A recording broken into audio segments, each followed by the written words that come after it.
जय माता दी friends, good morning. आज बारिश हो रही है तो गप्पू भैया सुबह मॉर्निंग वॉक के लिए उठे नहीं, तो अभी मैंने उठाया है।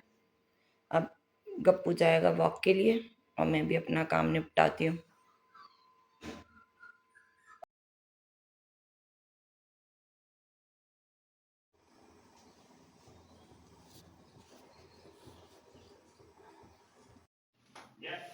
कहाँ है? नीचे गया था। क्यों? पार्सल आया था। फिर से एक पार्सल?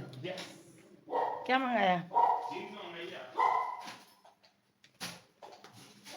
जो उस दिन मंगाई थी वैसी वाली तो बहुत अच्छी थी, उस दिन जो मंगाई थी। देखते हैं कैसी। आज अंदर ही खोल ले, यहाँ पे गीला हो रहा है, फिर खराब हो जाएगी पूरी।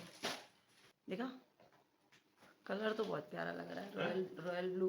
हाँ सही लग रही थी, कपड़ा अच्छा है। कपड़ा ही तो उस दिन वाली जीन्स का, मुझे कपड़ा ही तो तेरा अच्छा लगा था। ये यार 60 का फुल साइज हैं? क्या?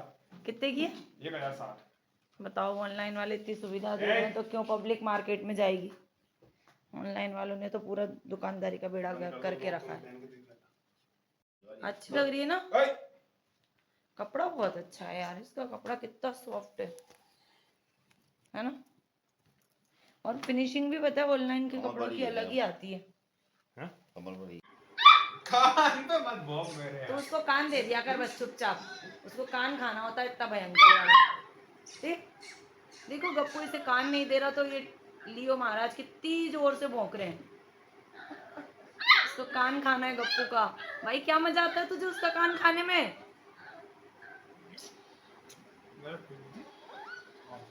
पिद्दू बहुत तेज है।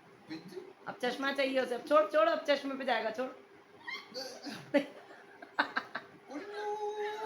उसका बस नहीं चलता, वो नाक कान सब खा जाए।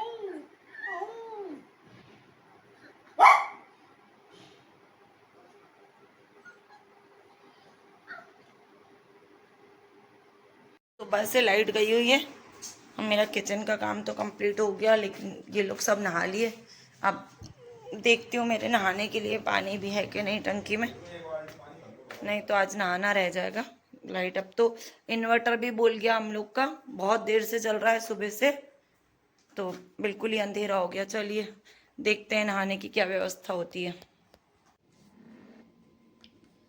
चलिए फ्रेंड्स, अब वक्त हो गया अपने मन की बात करने का। आज अपने मन की बात में मैं जिक्र करूंगी गणपति बप्पा का। आप सबको पता है परसों गणेश चतुर्थी है और परसों सभी के घर में गणेश जी आएंगे, गणेश जी का आगमन होगा। और इस दिन का हम लोग साल भर इंतजार करते हैं कि गणपति बप्पा आएंगे, और गणेश उत्सव हम लोग सब बहुत धूमधाम से बहुत अच्छे से मनाते हैं। और सभी लोगों के घर में अभी गणपति बप्पा की स्वागत की तैयारियां चल रही हैं। सभी मंदिरों में सब लोग अपने अपने घर में भी लेके आते हैं छोटे रूप में गणपति को। तो सभी लोग उनके स्वागत की तैयारियों में जुटे हुए हैं, बड़े जोर शोर से गणपति के पंडाल लग रहे हैं। घरों में कोई बैलून ला रहा है, कोई मालाएं ला रहा है डेकोरेशन के लिए। आप सबको पता है गणपति बप्पा को 10 दिन के लिए ही क्यों बिठाया जाता है? चलिए आज थोड़ी सी चर्चा इसी बात पे करते हैं।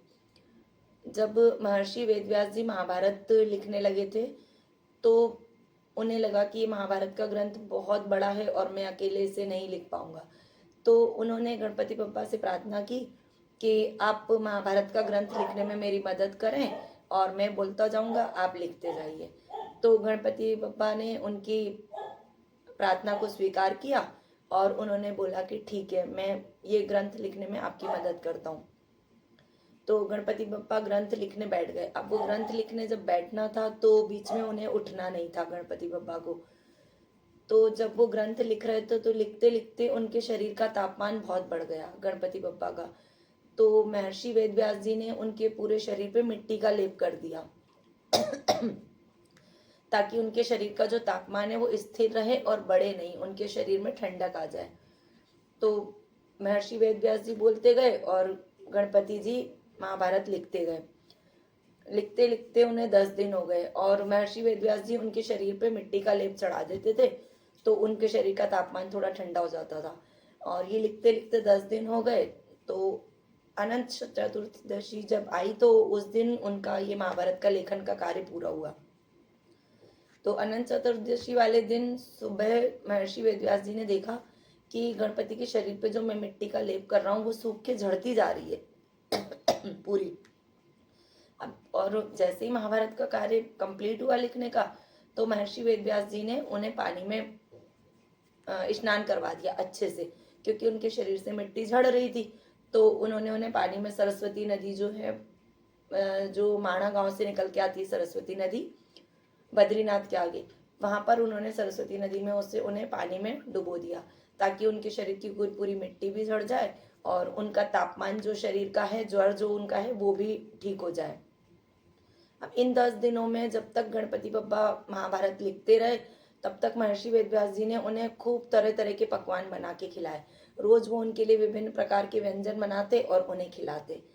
तो इसीलिए कहा जाता है कि गणपति बप्पा 10 दिन के लिए आते हैं और अनंत चतुर्दशी के दिन उन्हें पानी में उनका विसर्जन किया जाता है। और 10 दिन तक सभी भगत उनकी खूब आवभगत करते हैं, उन्हें अच्छे अच्छे पकवान बना के खिलाते हैं, अच्छे अच्छे भोग लगाते हैं। तो ये प्रथा तभी से चली आ रही है कि गणपति बप्पा को का जब आगमन होता है, उसके बाद हर घर में रोज कुछ ना कुछ मीठा जरूर बनता है बप्पा को भोग लगाने के लिए। और गणपति बप्पा की कृपा से महर्षि वेदव्यास जी का जो महाभारत का लिखने का काम था वो भी अनंत चतुर्दशी के दिन संपन्न हुआ। तो अनंत चतुर्दशी के दिन इसीलिए गणपति बप्पा का विसर्जन किया जाता है और हर घर में गणपति बप्पा को लाया जाता है, ताकि सभी घरों में लक्ष्मी जी आए, गणपति बप्पा के साथ में रिद्धि सिद्धि को लेके आए और हर घर में बरकत हो, सुख शांति बनी रहे। इसीलिए हमारे सनातन धर्म में और हमारे भारत देश की परंपरा है कि ज्यादातर हर घर में गणेश जी को लाया जाता है। कुछ ही घर ऐसे होंगे जहाँ गणेश जी को लाने की परंपरा नहीं है, बाकी सभी लोग गणेश जी को लेके आते हैं अपने अपने घर में और जिनसे जैसा बन पड़ता है उनका स्वागत सत्कार करते हैं, चाहे वो छोटी प्रतिमा लाएं चाहे वो बड़ी प्रतिमा लाएं, जैसा जिनका एक बजट होता है उस हिसाब से वो गणपति बप्पा का करते हैं। बट भगवान जी कभी भी पैसे से खुश नहीं होते, भगवान जी हमेशा भक्तों की श्रद्धा देखते हैं।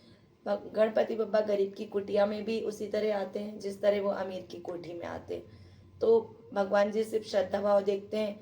तो आप सब लोग भी श्रद्धा भाव से तैयारी कीजिए, मैं भी अपने गणपति बप्पा को लाने की तैयारी करूंगी, आप लोग भी सब अपने अपने गणपति बप्पा को लाने की जोर शोर से तैयारियां कीजिए। और इसके साथ ही आज माननीय श्री प्रधानमंत्री मोदी जी का भी जन्मदिन है, तो मैं तहे दिल से उनको जन्मदिन की बहुत बहुत बधाई देती हूँ और उनके सराहनीय कार्यों के लिए उनको बहुत बहुत धन्यवाद देती हूँ। जो उन्होंने सराहनीय कार्य किए हैं उसके लिए मैं उनको बहुत बहुत धन्यवाद देती हूँ और आज उनके जन्मदिन पे उनको बहुत बहुत बधाई हो जन्मदिन की।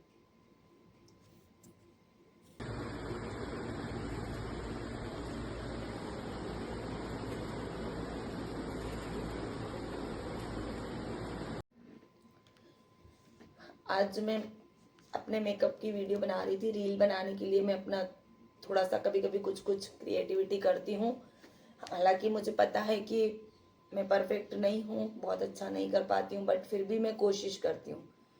तो आज जब मैं अपने फेस पे कलर कर रही थी तो मुझे अपनी मम्मा की बहुत याद आई, क्योंकि मेरी मम्मी हमेशा एक ही बात बोलती थी, तुम्हारी दौलत सब छीन के ले जा सकते हैं, लेकिन तुम जो हुनर सीखोगे, जो तुम्हारे पास हुनर रहेगा, उसे कोई नहीं ले जा सकता, उसे तुमसे कोई भी नहीं छीन सकता।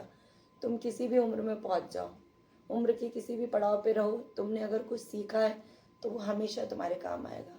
आज वो तो नहीं है हमारे साथ इस दुनिया में, बट आज मुझे लगता है कि उनकी कई हुई बातें बहुत अच्छी होती थी। उन्हीं के मार्गदर्शन से आज हम यहाँ तक पहुँचे हैं। उन्होंने बहुत अच्छा सब कुछ सिखाया और वो खुद भी हर चीज़ की शौकीन थी, क्रिएटिव थी, उन्हें बहुत अच्छा लगता था नई नई चीज़ें सीखना। तो शायद कहीं ना कहीं उन्हीं की वजह से आज मुझे भी ऐसा लगता है कि मुझे भी नई नई चीज़ें सीखनी चाहिए, नए नए काम करने चाहिए। तो मैं तो उनके बराबर एक अंश भी मात्र भी नहीं हूँ, बट हाँ मैं उनके बराबरी कोशिश ज़रूर करती हूँ कि मैं थोड़ा भी उनके जैसे बन सकूँ, क्योंकि वो बहुत अच्छी थी, बहुत बहुत अच्छी थी वो। आज मुझे उनकी याद आ रही है, जब मैं वीडियो बना रही थी बहुत याद आई मुझे, वो बहुत अच्छी थी। लव यू मम्मा। लियो ने टॉफी को परेशान किया तो कैसे सो रही है नन्ना? देखो लियो परेशान करता है, लियो परेशान करता है नन्ना को। कैसे सो रहे हो भैया? उठ जाओ, उठ जाओ।